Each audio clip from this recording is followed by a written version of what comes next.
Yo, welcome back, guys. This is gonna be a discussion video for all of you. So, I was just thinking, and I'm reading the latest chapter, right? Of course, I really love the chapter, but I'm beginning to think about the Uta stuff with Brooke. By the way, if you want to hear my thoughts on the chapter, you can watch my live reaction to it. I get my thoughts there. Probably like a top 5, top 6 chapter of the whole arc.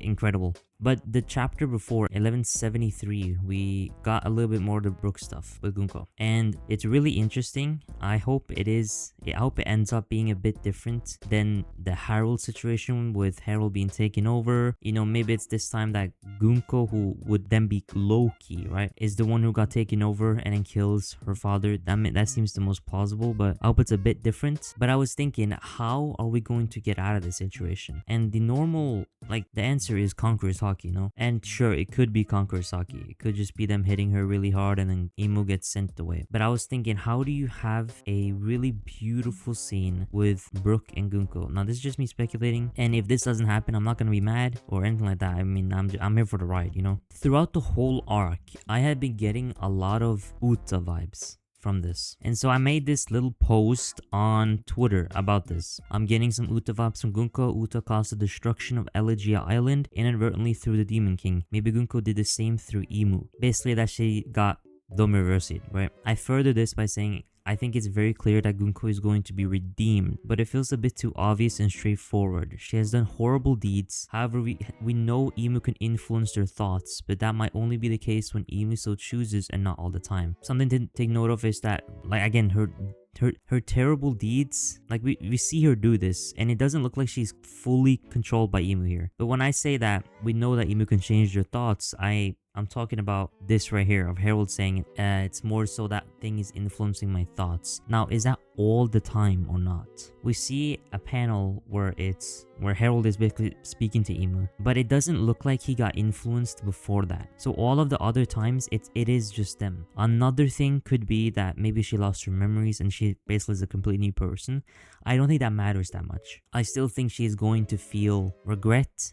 And because she's getting back her memories with Brooke, she's going to feel that, oh, I've done terrible deeds. Right from the jump, we see that she is a bit different than the others. Even Summers like laughs at her for listening to music while they're eating. And I think in this situation, the Demon King would be Imu. Because remember, she summons the Demon King and then that happens. She does it 2 times actually. She does it on Elegia the first time and then the second time during the concert, which is the main plot of the film. But the first time she does it inadvertently through the music sheet. I wonder if that's something that happened when Gunko did it the first time. Maybe there was something bothering her and she got the help of Imu somehow. I don't know how that would happen, or that Imu got in contact with her first somehow, right? Because we know she is a member of the Man Mayor's family. But does that also mean that her father is a Celestial, which should be interesting, because that will be then the job of the Holy Knights to fix that situation, which she eventually joins. It's also, I think, and as you know, if you've seen the movie, spoilers if you've not seen the movie, at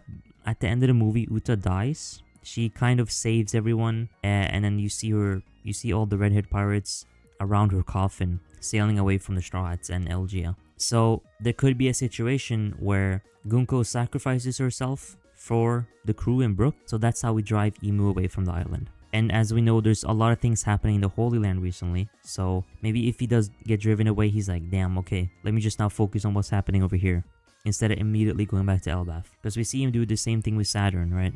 So maybe that has something to do with the different level of tattoos that you have, the Abyss contract. And I was thinking of a really beautiful scene that could happen where it would be Brooke. Maybe he's singing New World to her or Bink Sake, whichever one I think works fine. She did listen to New World in the arc, so maybe something like that. Oda loves to take stuff from the beginning of the arcs and make a full circle moment at the end of the arcs. So maybe it's the New World, maybe it's a new song, or maybe it's Bink Sake. Any of those would hit, I think, incredibly hard. I can picture the scene where, if you remember back to Saturn when he's dying, he ages and ages, and then he gets whisked away, basically. And we know that Gunko has to be at least around 88 or something like that, 80. Because that is what Brooke says.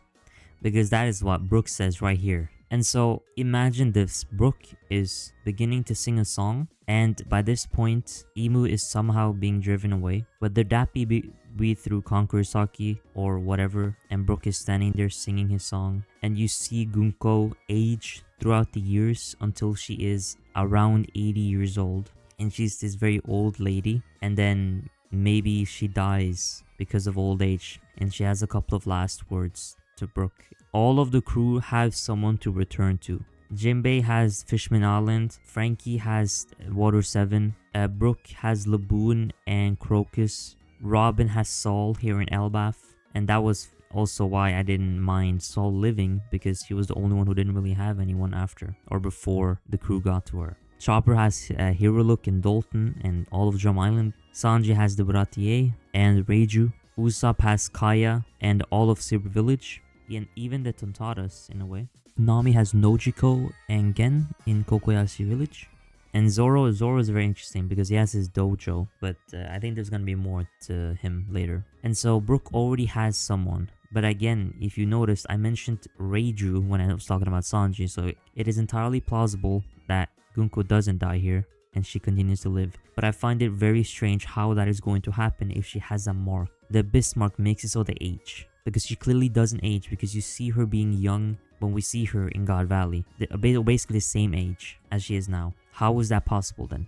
So I could see her sacrificing herself. Maybe there's a scene with Luffy too, because remember, she fears Nika. So maybe there's a scene of that too. Luffy's the one who knocks Imu out of her body, and then Brooke does the song. They get a couple of last words and she basically whisks away. She dies because of old age. But yeah, that was basically the video. I just wanted to give this, you know, little theory, this idea out there, which I think would be really beautiful. And I think it would be a really nice moment for Brooke too, because it obviously ties into the music. If it is a new song, that could be very cool too. Being Saki would make a lot of sense as well. But yeah, that was basically it. If you guys enjoyed that, comment, like, subscribe, you know what to do, or not, do whatever you want to do. But yeah, have a great day, have an awesome day, and yeah.